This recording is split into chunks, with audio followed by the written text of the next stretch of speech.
Welcome to Wine Talks with Paul Kalemkiarian, brought to you by the Original Wine of the Month Club, where you get great value and great wine for 48 years now. You can get Wine Talks with Paul Kalemkiarian on Spotify, Google Play, Stitcher, and iTunes. And we have a rare pleasure today. Actually, for the second time in Los Angeles in the last, couple of months he was here. It's Valentino Valentini. That's Hello. right. It's Valentino Valentini. It's almost like a romantic movie name or something, isn't it? Yeah, Is that what it's they very named you romantic way, very Yes. crazy name. Did your folks do that on purpose? I'm kidding you. So Valentino Valentini is the winemaker at the Bocale. Bocale Winery, You yes. call it Bocale, right? And you were here. Bocale is the unit in the local dialect of 2 liters. It's the jug that people use in the past to buy wine and olive oil. Oh, really? And they went in the winery of my grandfather to buy wine and olive oil with this jug, and they started to call my grandfather Bocale. So Bocale is the nickname of my family. So wait a minute. So he just he just adopted the name Bocale because the people that were. We started, in the local Montefalco, all people knows us like Bocale. Oh, that's We have great. many Valentini, many families of Valentini, but only one is Bocale. So when we restart in 2002, we choose the name of the winery. We changed the name from Valentini Winery, that was the name of the winery of my grandfather, to Bocale Winery, in honor of the founder that was my grandfather. In So when was that? When you first started the winery, three generations ago? Or Yeah, something and you the did third recently? generation, my grandfather started in 1926, when the father of my grandfather bought of the hill where we are now.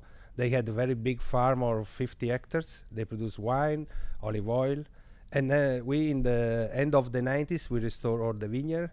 The vineyard was very old, was planted after the Second War. My grandfather had 1,200 plants per hectare. Now we have 5,000 plants per hectare. We invested a lot of the indigenous grape. My father made only one red wines with the Sangiovese, with Barbera, with the Montepulciano d'Abruzzo, with Sagrantino. Now we have Sangiovese, Sagrantino, and Trebbiano Spoletino. What would be the Umbria is just south of Tuscany, no? Yeah, we are exactly in the middle of Italy, between Florence and Rome. Right, We okay, are so middle. we are bordered to Tuscany in the south of Tuscany and the north of Lazio. So what would be the actual sort of indigenous Umbrian grapes? Would Sangiovese be one of those grapes? Or Sangiovese is the indigenous grape of our area of Italian central Italy. So Yeah, you find in doesn't Emilia matter. Romagna, you find in Tuscany, you find in Marche, and you find also in Umbria.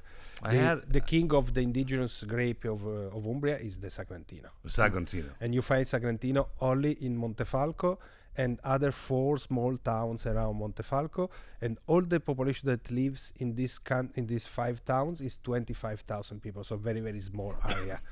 We are about 85 producer of Sagrantino. Sagrantino. And I've had a few. You here. find in the world less 1 million bottle of Sagrantino at all. How much of that you think makes it to America, to the United States? America now is the most important market for Sagrantino and for my winery. We export about the 70% of our production. We sell very few production in Italy, and we sell mostly in the directly in the winery to people that may wine tour, the visit of the winery, and we export about this 50% of our export market in the United States. Then Let me ask you about you. You're the third generation. I'm the winemaker. third generation. We So- started with me and my brother with the export Was market. that something that when you were born in 1972, Two. 3 years before this picture, Yeah. were you destined to be in the wine business, or did you want to do something else? I was the mayor of Montefalco. The mayor of Yeah, how yeah. old? When you were 10? No, I Oh. was 27. I was the youngest mayor in Italy. Wow, that's interesting. How long was Yeah. that stint for? I was mayor of Montefalco. I've been the first time mayor of Montefalco in 1999. How many? When I choose to restore the winery of my grandfather. How many residents in Montefalco? 5,000 people. Ah, so Yeah. you're the king guy Yeah. for 5,000 people, Yeah. huh? And so It's very few. It's very small town, but it's very, very important for the economy of Umbria, because we are very important for the tourism, for the wine production. So it's very, if you come in is it Umbria, a political? Let me let's take off the wine for a second. Is it because I spent many years in my local town and next door at Arcadia. I was a planning commissioner for 8 years. Residents of about 25 to 27,000. So is it a political thing? And when you're mayor of a town in Italy, like in the middle of Italy, is that a real political thing, or is it sort of well, we just all sort of see things the same way and we get things done? Or is there sort of political factions that that want things done their way and you want it done a different way, and it's like infighting? No, we had a very, very important period. The 10 years was very important for Montefalco. I told before, when I started to be mayor in 1999, in Montefalco we had only 9 wineries. Now we have 85 wineries. Wow, so it's a When big difference. yeah. Because of you? Because of the mayor's? With me I mean, and the you new promoted this generation, idea. there is a new generation of winemaker and new generation of member of the municipal government. So we had a common object: increase the economy of the town. And another example is the rooms in the for the tourists. Hotel rooms? Yeah, we haven't hotel. We have small houses, small hotel. But we rebuilt all the old winery that was the building that was not used. And when I started, we had 144 beds, and when I finished, we had more 600 beds. Wow, but congratulations. But That's we hard don't work. build new building. Yeah. We restore all the old houses and building inside the old town.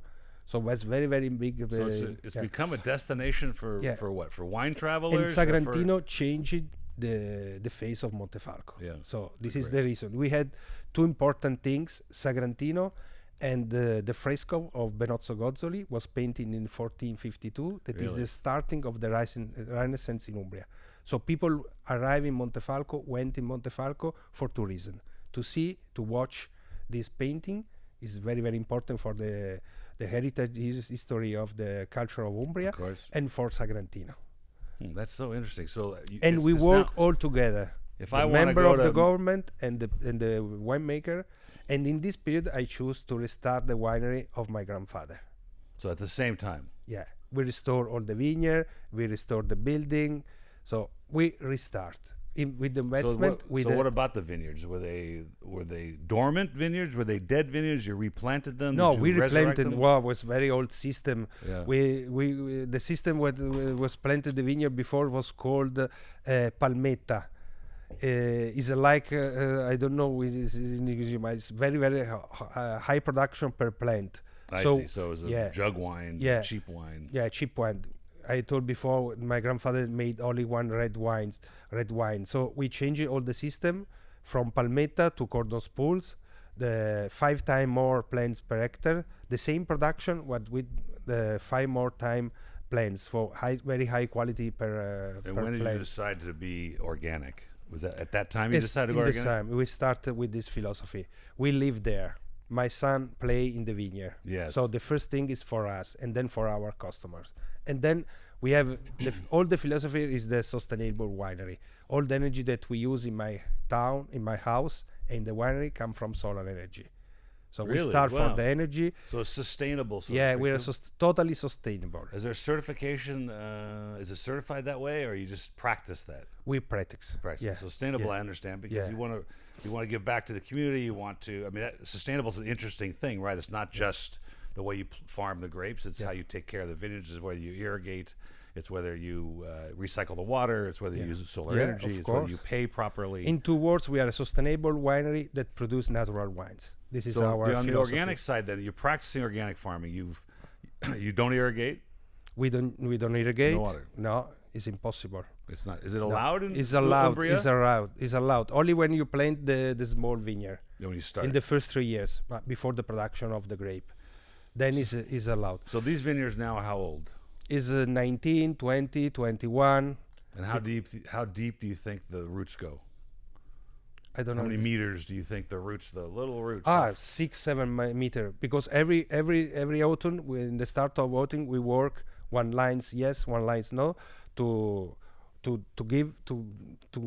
make the work for the roots in the down. That's interesting. Yeah. And how many total then different? You have Sagrantino. I'm looking at the bottles. You have Sagrantino. Yeah, we have you Sagrantino. We have 2 hectares of Rosso. Sagrantino, 2 hectares of Sangiovese, and Trebbiano. half hectare of Merlot and Colorino that we use in Montefalco Rosso, and then 1.5 hectares of Trebbiano Spoletino. And I see you make fire water too here. Yeah. We made grappa with a small distillery that has the same philosophy that we have. So very, very small distillery that make artisanal system. So you take. So this, we'll get back to that in a minute. I'm still fascinated by this mayorship, and the way you manage the town to increase the number of beds. So if I'm a tourist in the, I just had friends that came back from Tuscany. Actually, had I known, I would have sent them down to Montefalco. But so you have 600 beds now, which as a result of the work you and your council did. How many people on the council there? Now is 12 people. And are they elected? When I was mayor, was 16 and plus the mayor. Is it elected? You run for office? Yeah, from the people. Yeah, wow. No, not by the council, from the people. I was elected the second time by the 66% of the people. Would your grandfather be proud of you for being the mayor? Yeah, of course. It's a tough job. I gave up public life because I spent 8 years doing what I did, two meetings a month, and I was challenged by it. I loved it, but the public life is difficult. But it's a smaller town, and you were very focused, it seems like. But when you are young, you have an object. It's not so difficult. That's true. That's true. When you are bigger, you think more to the things to do. We had an object, change Montefalco, and we done. And how many now? Excuse me. The tourism trade has increased considerably, obviously, since you have more beds. I told you about the museum. The museum where it is the frescoes of Benozzo Gozzoli. We have about 30,000 people that pay the ticket to go inside and see great. It's very. If you walk inside the town of Montefalco, you find a lot of wine shop or restaurants. But the different in other part of Italy, that a lot of tourists, you find also the shops for the people that lives there. I think it's very, very important. It's not a Disneyland for the tourist. No. You can stay in Montefalco and live like a family of Montefalco for 2 days, 1 week, 10 days. So this is our important philosophy. That's very important. When we travel, particularly to Europe, and the last time we went to Italy, we were at the north. We were in the little town, but exactly what you're saying. And I didn't want to go visit the town. I wanted to try and live the town. So we rented a house, and we went to the village, Salameria, and we went to the cheese shop, and I learned the woman's name, and she was beautiful. My wife was getting jealous, but because every morning I was going to the cheese shop. See, so. But that's a great approach to the tourism, because you want to feel like you belong to the community, not just visiting and passing through and looking at the cathedrals, right? So that was a very smart approach to. Yeah, it's difficult for the big cities, from Rome, from Florence, from Milan, but it's possible for the smaller town, for the small village. So we have to come to Montefalco. I assume you have guest quarters at the winery, of course, for podcast people, right? Of course, yes. So we'll go back to the winery now. So you've got those are the only 3 wines that we're making, or do you have other wines too? No, we make only this kind of wine. I remember tasting them. I remember them very good. I liked them very much. And Sagrantino I do see more of it come through the doors here. I can tell you, I tasted a wine this morning I hadn't seen for a long time, but Sagrantino's starting to come, and it's a very unique grape, and it's got a great. I think every Italian restaurant should have Sagrantino on the list. Yeah, I think now Sagrantino is one of the 10 reds most important in Italy. Yeah. Yes. Yeah, and 20 years ago was unknown. Oh, totally. We had only, I think, 100 planes in all the town, and we restart totally. We start from the ancient vines inside the old town without American rootstock before Phylloxera. And we made the selection of the best clone of Sagrantino, the oldest and the best clone of Sagrantino, by these vines that you find. You have an itinerary inside the old town that you can visit the small vineyard inside the old town, in the monastery, in the garden of the houses, and we keep the vines from this kind of vines to make now the 600 hectares that you have in the whole area are the son of the oldest wines that has about 150 to 100 years. That's amazing. So the phylloxera free, it's its own rootstock. Yeah, because that's like a dream for most winemakers, right? Yeah, they are inside the old town, and the old town has around the 14th century walls, so was protected from phylloxera. And so the history of the town with the walls, was it a fort? No, was a Roman Roman village for the summer It had holiday. protection. Yeah, because the most important town in the Roman period was Bevagna. Is very close. Is in the Sagrantino area. Is in the down where is there is the river, so the water. The Romans built the cities near the river.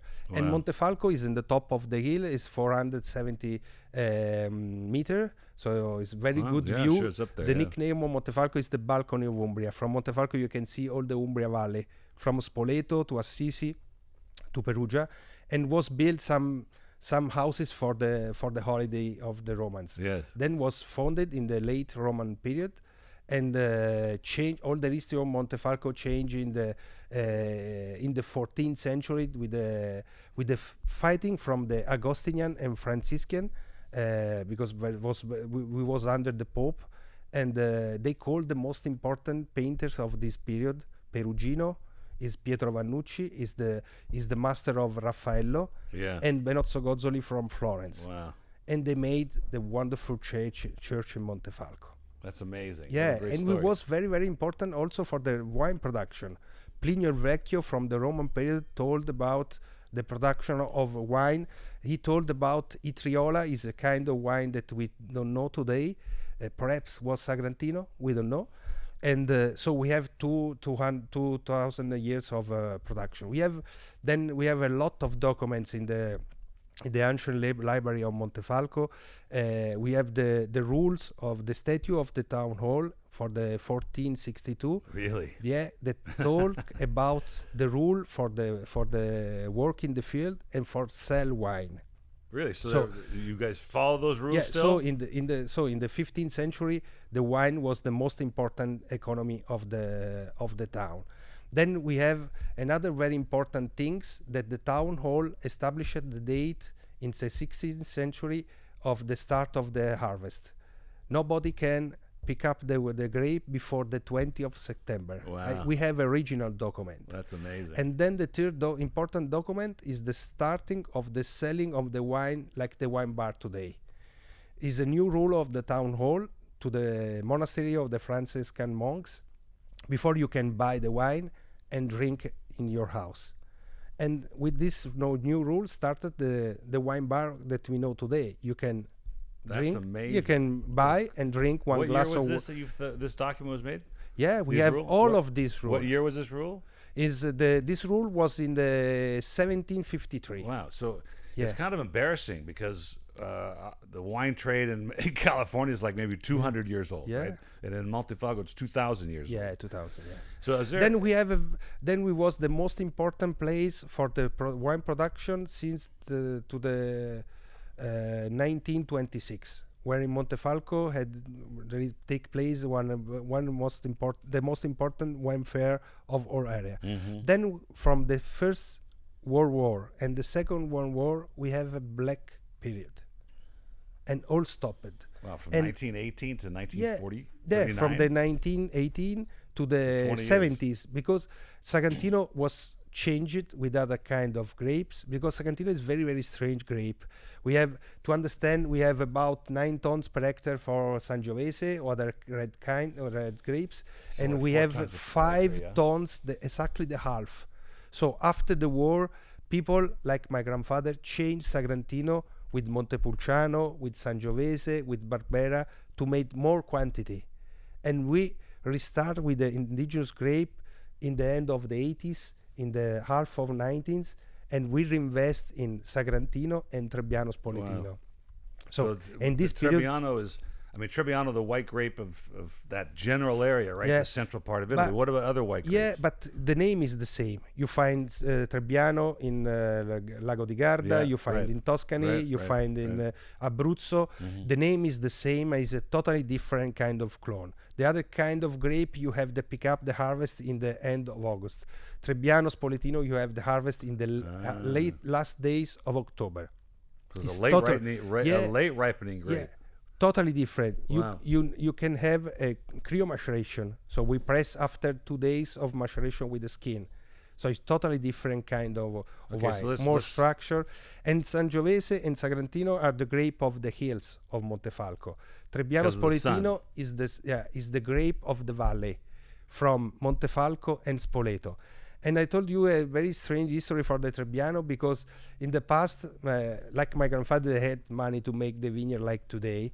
So they use a very strange system, what was called merit system. They use two kinds of plants and elms, and the vines of Trebbiano Spoletino grow up the elms.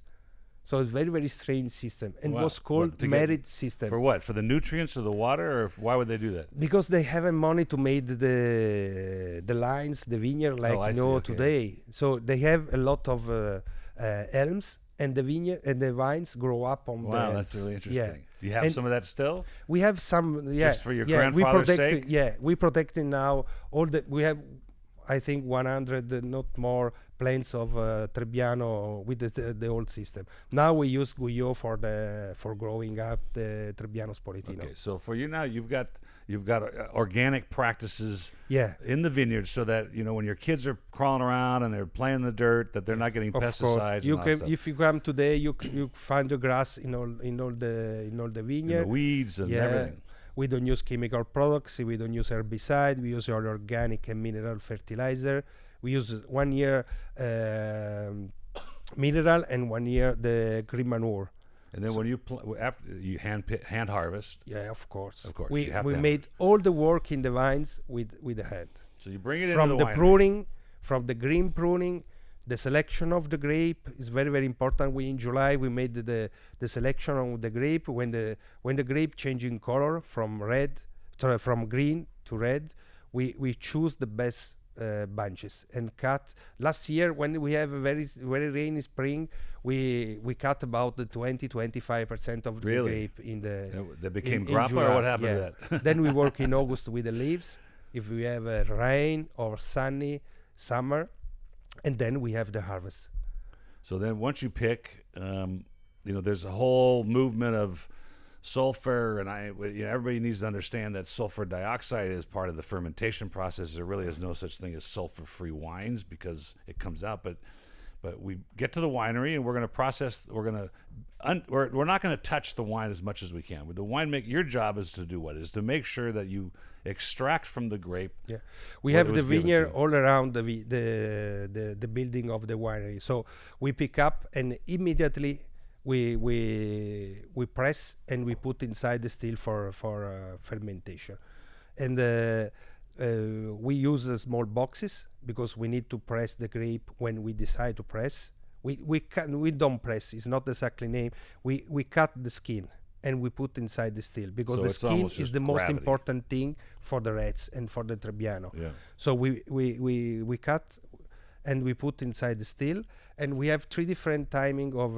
harvest because we start with Merlot and Colorino in the first week of September. Then we have the harvest of Sangiovese in the end of September, and we must wait the end of October for Sagrantino and Trebbiano Spoletino. Amazing. So Montefalco Sagrantino is 3 kind of wine that we made the blending only 3 months before the bottling. Really? So because we are Merlot Colorino, Sagrantino, and Sangiovese. How long is it after you ferment it? How long do you leave it stainless steel, or do you go to barrique? For the Trebbiano Spoletino, stay 2 days in cold maceration. Yeah. Then we press, and then we have a very long fermentation at slow temperature, like 16 degrees. This is the secret. The 2 secrets of the bouquet of the Trebbiano is the cold maceration, and then the very long and slow temperature fermentation. And stay in fermentation for 15-20 days. And then we don't change the wine before the bottle. We change only before 2-3 days before the bottling. And Montefalco Rosso, Sangiovese, and Merlot Colorino, we have about 15-20 days of maceration on the skin. Sagrantino, we changed a lot in the last year, and we arrive now in 40-45 days of maceration. We understand. No oak? Yeah, then oak. Oh, then the Okay. We change it in Sagrantino through 3 things. One is we wait the perfect phenolic maturation, and we have the perfect maturation of phenolic maturation in the end of October. We pick up very early before, and was too green. It's too tannin. Then the second thing is the wood. We changed from barrique to big wood from 2009. Every year we buy one, two. For the Sagrantino. Yeah.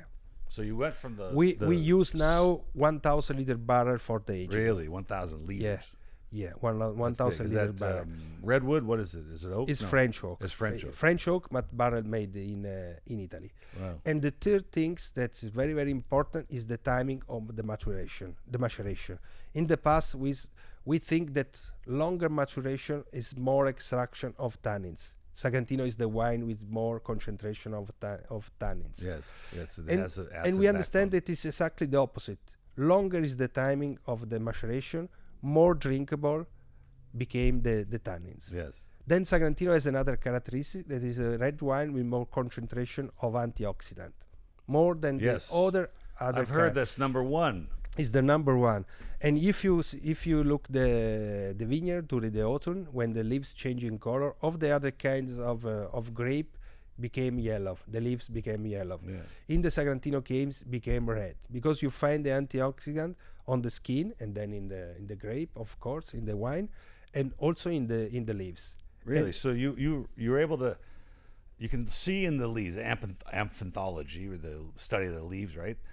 You can see that you can determine that the antioxidant character of the grape is evident. What am I saying? Is evident in the leaf. I didn't know that because the Uruguayans would argue that Tannat is a more expressive. And Sagrantino is more than Tannat. Oh, okay. I have to start drinking more Sagrantino. Yeah.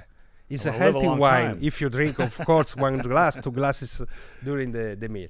Then we have Montefalco Rosso, stay for 1 year in barrel, 1,000 liter barrel, and Sagrantino stay 2 years. Are there Umbrian rules for this? Now you found these old rules from the 14th century, the 16th century.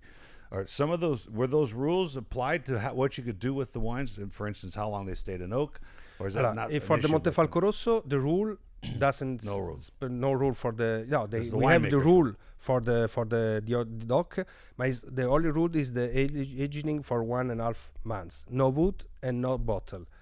Our Montefalco Rosso stay in bottle and barrel like Montefalco Rosso Riserva, but we don't call Montefalco Rosso Riserva. So we had the highest level of the rule. Yes. Sagrantino, the rule is 1 year in barrel, and our Sagrantino stay for 2 years, the double, and 4 months in bottle before starting to sell, and our Sagrantino stay 1 year in bottle before starting to sell. And now we are making a selection of Sagrantino, but we haven't here. If the name of the winery is in honor of my grandfather, that was founder of the winery, this selection is in honor of my grandfather. My father the name is Ennio, so the name of this Sagrantino is Ennio. We started in 2015. We will release next year, and we made with the old system. We have the maceration with in the hook, in the barrel. Wow. We opened some tonneau, 500 liters, and we made the maceration without temperature control and with pressing. Much more rustic wine. And we have another thing. It's more and more drinkable tannins. So we are making a lot of work to make the Sagrantino with the original characteristic. But when we release, the Sagrantino must be ready to drink. So would you think that using amphora, using clay pots for that, you said, or is it still wood? It's in wood. It's a wood. It's a wood, okay. Yeah. Then all our wines has spontaneous fermentation, the Trebbiano and the Reds. You don't inoculate it. No. All wild yeast. Yeah. That's tricky to do. All indigenous yeast. That's tricky. And then the Reds are made without thermal stabilization and microfiltration. So no filtration. No filtration. So they'd be vegan then, right? Yeah. Because they don't use egg whites. Absolutely. So do you? Absolutely. Okay. So this is interesting thing, because I always bring this up with winemakers particularly, because there is movement in I think not just America, but vegan, keto, paleo, natural, biodynamic, organic. People are looking for these things, and particularly I'm interested in the new wine that you're making, this 2015 that you started, because it sounds more rustic. Mm-hmm. It seems more I don't like the word natural because it doesn't mean anything, but let's just say that from natural's meaning less touched. Yeah. and Less more to touch. itself. This is our philosophy. Right. Less touch. But if you test the wine, it's modern wine. It's not. Oh, I love the wines. Not old style. We Yeah. know we've already established I love the Yeah. wines. We know that already, right? So, Of course. let me ask you a question about the area, about Montefalco, because I was talking to a winemaker in Campania, and he's been finding these vines that are ancient vines in the DNA that they've not known before, indigenous Campania grapes that he's starting Yeah. to cultivate. And it sounds like that's what you did with the Sagrantino. Are there other grapes? It's the same things. Yeah. Sagrantino was, I think, one of the first indigenous grape that's starting to change the face of the town. So, when we start in Italy, you know only 5-6 big reds from Tuscany, from Veneto, from Piemonte, nothing in the south. The south of Italy Well, South was is always known changed for- totally in yeah. the last 15 years. Right. Sicily in the past produced wine made the wines of the north of Italy. Now they made the big wine. Yeah, they with started to charge big- more money too. Yeah, yeah, and The Sardinia as well. the Sardinia, the Puglia, The Puglia, but wasn't Puglia known for like large quantities of wine and not necessarily Yeah. quality? And now they've changed. now it. we have wonderful Primitivo, Yes. Negro Amaro, wonderful, and this is the main characteristic of the wine in Italy. I told before, 20 years ago, 30 years ago, 50 years ago, you have only 2 countries that make wine, Italy and France. Right. That's Now true. you find right. wonderful wine from everywhere. You're right. From California, from South America, from Chile, from Argentina, from South Africa, from New Zealand, and everywhere. Every winemaker made high quality wine. Which is the difference? That over the world made wine with 10, 15 kind of grapes. In Italy, we made wine You have like with 2,000 grapes. 400 we have 2,000 in the bank of DNA Yes. of the wine in San Michele all'Adige Right. in Trentino. Now we made wine with 400 kind of Yeah, grapes. That's great. And every year there is a winemaker, a winery in one part of the country that invest in the research to the original and indigenous unknown grape. That's a great thing. This is the history of 2,000 years. From Well, the so- Roman period, from the Greece period, from the Roman period, and we had a lot of kind of grape, and not only kind of grape, but also cultivar of olive oil is the same. Well, it's, You made 50 kilometer and find another kind of grape, another kind of cultivar that has a totally different combination with the meal of the local typical local. I'm glad you brought that up because olive oil, for one, it's as regional as wine is, right? Yeah. I think there must be 500 olive types for Yeah. olive oil. But so in your town in Montefalco, it must be a trade, right? It's something that you guys manufacture as well. Is there something specific about the Montefalco olive oil that's different than the rest? Yeah, of course. Of course, we have it's the best one, no, right? No, it's not the best. It's different. I'd love to taste that. I make it an example. If you use the olive oil that make with the trees around Garda Lake, it's wonderful olive Yes, oil. right, But it's Garda. perfect for the fish of the lake. That's the north. If you use the Garda olive oil with the stick of Chianina in Umbria or in Tuscany, you don't taste the olive oil. Yeah, that's so If you interesting. use the olive oil from Umbria in the fish of the Larga, you taste only the olive oil, not the fish. Yes. So it's perfect. We have Frantoio, Moraiolo, and Leccino are 3 kind of cultivar that you find only in the center of Italy, Wow. and it's perfect with the combination with the meal, with the typical meal of the Italian central of Italy. So it's stronger. It's perfect with the meat. So think- everywhere you find a different kind of wine and different kind of olive oil. I'm glad you brought that up because it's something I discuss a lot, particularly in your situation in a very small village in the center of Italy. It's more obvious, and that is that grapes, particularly, and now olives, as we're discussing, grow up with the foods of the region. Right? That's very important. I think it's very important in the history of cuisine. And I tease a lot of the French winemakers that come in here because Catherine de Medici brought cooking to France, and she was Italian. She brought her Italian chefs with them, Yeah. right? So you guys taught the French how to cook. But We don't have that in America, right? We don't have indigenous wine grapes. We have Concord grape makes jelly, and so we don't get a chance to.